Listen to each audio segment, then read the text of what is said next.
அப்படி வணக்கம்டா தென்னிலிருந்து இல்லை நீ அக்காவா தங்கச்சியான்னு எனக்கு தெரியல. நான் முதலமைச்சர் எங்கள் அண்ணன் விஜய் சொன்ன ஒரே வார்த்தைக்காண்டி அமைதியாக இருக்கேன். அண்ணே தயவு செய்து என்ன தளபதி என்ன என்னை விட்டுருண்ணே, நான் ஒதுங்கிக்கிறேன். ஆமாண்ணே, ஏன்னா இவங்களுக்கு நான் நீ சொல்கிற பொறுமையாக போங்க, நம்ம தொண்டர்கள் ஊரா பொறுமையாக போங்கன்னு நீ சொல்கிற, நாங்களும் பொறுமையாக இருந்து பார்த்துட்டோம்னே. இந்த மாதிரி வந்துக்கிட்டு ஏன்னா இவங்கெல்லாம் டிஎம்கே இவங்கெல்லாம் ஒரு ஆள்னே நான் மதிக்க கிடையாது தயவுசெய்து. காரணம் என்னன்னா செத்த வீட்டில் போய் அழுக மாட்டாங்க, ஆடுவாங்க, அதுக்கு ஆதரவு கொடுக்க மாட்டாங்க. அது உனக்கு தெரியுமாண்ணே தளபதினே, என் முதலமைச்சர் ஐயா விஜயனே என்னை ஒதுக்கி விட்டுருங்க. நான் பேசாம இவங்களை நான் பார்த்துக்கிறேனே, இவங்களை பார்த்துக்கிறேன். நீ உனக்காண்டி தானே நான் பொறுமையாக இருக்கேன். மண்டை வலி தாங்க முடியலண்ணே, இவங்க தொந்தரவு தாங்க முடியலண்ணே.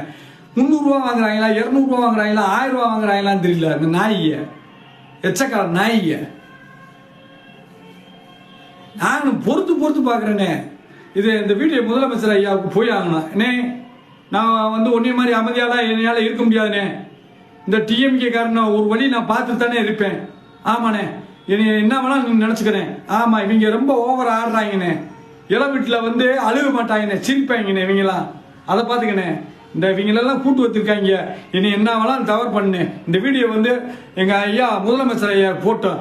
நான் ஒன்னே மாதிரிலாம் பொறுமையாக இருக்க முடியாதுண்ணே. ஆமாம், இவங்க சித்திரவதை பண்ணுறாங்க.